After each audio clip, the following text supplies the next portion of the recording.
Salve, salve, torcida vascaína. Tô na área para mais um vídeo aqui de pós-jogo. Não vou fazer por live dessa vez, porque meu computador tá dando um probleminha na tela. Então eu vim aqui fazer por vídeo o nosso pós-jogo. Então se você está chegando pela primeira vez aqui e não me conhece, muito prazer. Meu nome é Eduardo Júnior. Já peço que você se inscreva no canal, deixe seu like no vídeo, ative o sininho para toda vez que eu postar vídeo você receber as notificações. E claro, compartilhe nas suas redes sociais, que isso é importante e ajuda bastante a gente também. O jogo foi ontem, estou gravando esse vídeo hoje, justamente depois dessa rodada, que eu poderia ter uma modificação na tabela aí a favor ou contra o Vasco.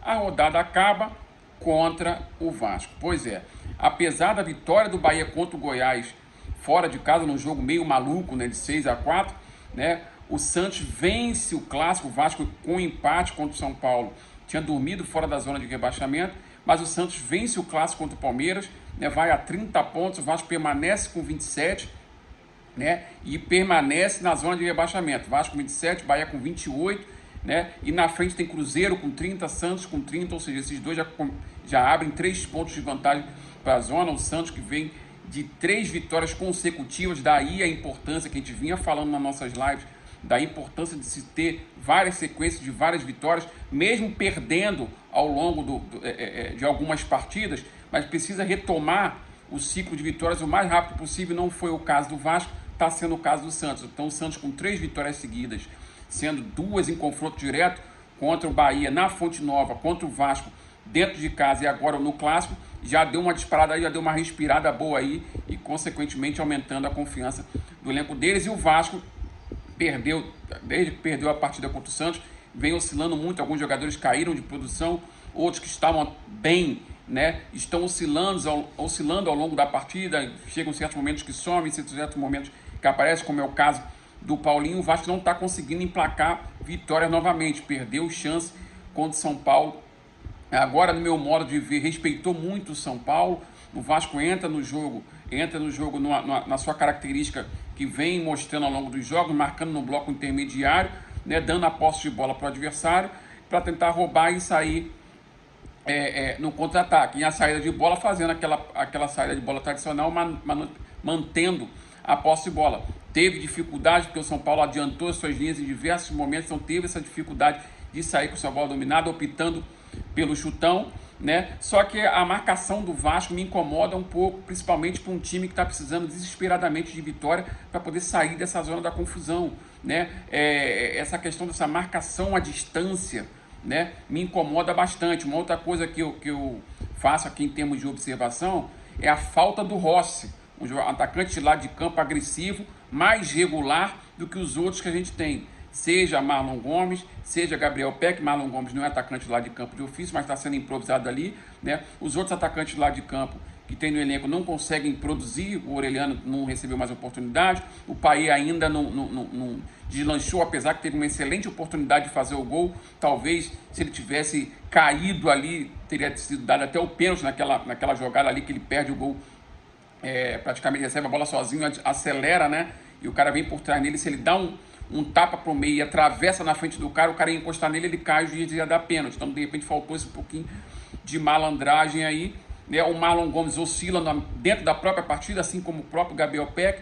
Então, são dois jogadores que, apesar de em certos momentos fazem algumas jogadas individuais, mas no coletivo não estão agregando muito, né? Quando eu falo no coletivo, é aquela situação de você criar jogadas, né, no intuito de você obter superioridade numérica no setor. Nem o Gabriel Peck, nem o Marlon Gomes está conseguindo fazer isso, né? E o Vasco volta para o segundo tempo com uma postura diferente. Aí é uma postura que me agrada mais, porque tem que correr riscos, não adianta. Na situação que o Vasco está, o Vasco vai precisar correr risco para poder obter essa sequência de vitórias, assim como o Santos está acontecendo com o Santos agora. E o Vasco, na virada do segundo tempo, ele sai um pouquinho, adianta um pouquinho suas linhas, começa a marcar o São Paulo mais à frente, começa a causar dificuldade para o São Paulo. Claro, tem toda a questão do contra-ataque, né? O São Paulo tem jogadores muito melhores qualificados do que o Vasco, por exemplo, o Lucas Moura, o próprio Luciano que entrou depois, o James Rodrigues não foi tão bem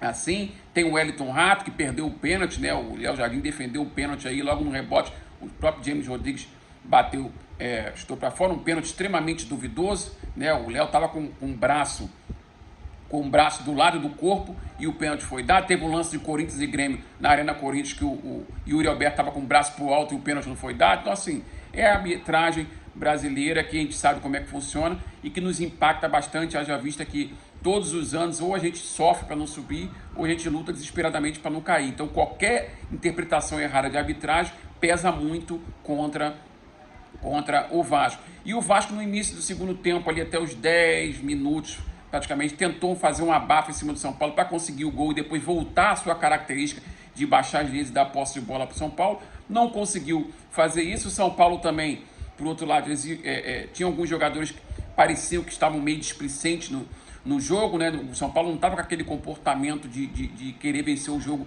a qualquer custo, né? E o jogo ficou um jogo morno, com as duas equipes praticamente como se quisessem um empate, né? Muito mais por parte do São Paulo. O Vasco, dentro das suas limitações, tentou fazer o que foi possível, tentou fazer substituições, mas aí entra a fragilidade do elenco. E aí eu trago um ponto para questionamento aqui e para debate com vocês. Eu quero saber a opinião de vocês aí nos comentários aí embaixo. Por mais que tenha havido um acréscimo de rendimento com a chegada do Ramon Dias, com a chegada de alguns jogadores, inclusive a gente já tinha mencionado isso em algumas lives, né? Existe a tendência natural a ter um acréscimo de rendimento, principalmente quando quebra-se o ciclo de derrotas e vem resultados positivos em sequência. Primeiro, você aumenta a confiança do elenco e, consequentemente, você aumenta o rendimento de alguns jogadores. Com a chegada de novos jogadores que não participaram desse processo do primeiro turno, eles chegam com uma confiança diferente dos que já estavam no elenco, né? E como são jogadores melhores qualificados, melhora a tomada de decisão e, consequentemente, acrescenta também, tem uma parcela importante para contribuir com o rendimento coletivo, a subida do rendimento coletivo. E claro, também tem a presença do treinador com a mudança no modelo de jogo, recuperando alguns jogadores que se encaixaram melhor com o modelo de jogo que ele está propondo agora, do que o Barbieri estava propondo, né? Então alguns jogadores se encaixaram melhor nesse modelo de jogo, mas aí eu acho que esse acréscimo de rendimento ele tem no limite, né? E pelo que a gente vem vendo de performance do time do Vasco, né? Tirando aquela partida contra o Curitiba, que pegou um adversário muito frágil, independente disso, o Vasco fez o seu papel dentro de casa, né? Mas dali para frente eu acho que o Vasco ele tá parecendo que ele chega no seu limite técnico, né? No seu limite técnico, que a partir daí não tem mais como subir, extrair mais desse time, e vai ser assim até o final, dependendo de performances individuais de alguns jogadores, né? Como o Vegete, como o próprio Paulinho. Outros jogadores teve uma queda abrupta de rendimento, como o próprio Praxedes. A carreira dele mostra isso, apesar de ter qualidade com bola no pé, mas acrescenta pouco no ataque, né? Vive de toque lateral, toque para trás.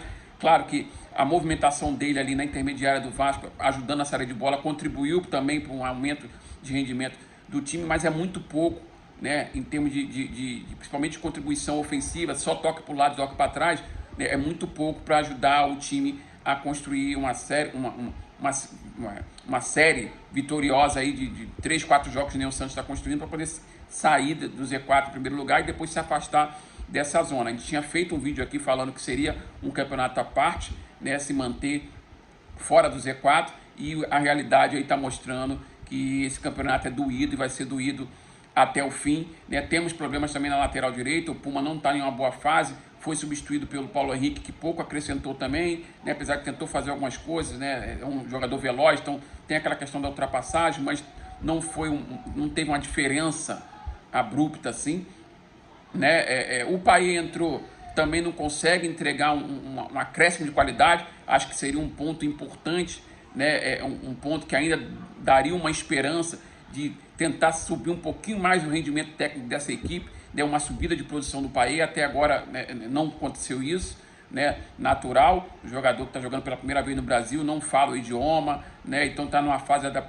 adaptação. Acredito que o melhor rendimento dele possa vir no ano que vem, depois de uma pré-temporada mais adaptada ao futebol brasileiro e ao país, mas só que a gente está precisando de um resultado imediato agora, né? Essa é a grande questão. Então, a gente não está contando com um acréscimo de rendimento do Paê, e o Orelhano também, que não consegue entregar. Então, na minha visão, o Vasco chega no seu limite técnico. Tudo indica que está chegando no seu limite técnico e aí vai continuar trocando ponto com adversários, né, diretos ali na luta contra o rebaixamento até o fim. Perdemos a oportunidade de vencer o São Paulo dentro de casa, é um jogo difícil, assim como vai ser contra o Fortaleza, assim como vai ser o clássico contra o Flamengo, então não vai ter jogo fácil daqui para frente, até porque, né, o campeonato se encaminha para a sua reta final, né, e esse fato de se caminhar para a reta final estando dentro do Z4 aumenta a pressão e, consequentemente, força os jogadores ao erro, né? Alguns sentem mais a pressão, outros sentem menos, mas no rendimento coletivo a gente não vê uma mudança abrupta assim a ponto de cravar que o Vasco vai conseguir sair dessa de forma mais tranquila. Vai ser sofrimento até o fim, ao que tudo indica, né? E o Vasco talvez tivesse arriscado mais, né, contra o São Paulo, talvez teria até conseguido a vitória. Não fez isso na grande maioria da partida, exceto no segundo tempo, né, e sai com um empate, um pontinho, só que os outros venceram. Bahia venceram, Santos venceu, né, e o Vasco continua no Z4. Vamos para a próxima partida contra o Fortaleza em casa, outro jogo difícil, que o Vasco vai precisar ser um pouquinho mais ousado aí, né, e tem que torcer pela volta do Rossi, que o Rossi, depois que o Rossi saiu, o time teve uma queda de rendimento abrupta, coincidentemente. É um jogador que entrega rendimento, coisa que a gente precisa agora. Vamos em frente aí, esperar para ver no que vai dar para as próximas rodadas. Esse foi o nosso pós-jogo de hoje, via vídeo. A gente vem fazendo nossos pós-jogos com live, mas o computador deu um probleminha, então eu vou continuar gravando, alimentando o canal aqui por vídeos até eu consertar o computador. Espero que vocês tenham gostado. Se vocês gostaram, peço mais uma vez que se inscreva no canal, deixe seu like no vídeo, ative o sininho para toda vez que eu postar vídeo você receber as notificações. Um abraço e até o próximo vídeo. Valeu!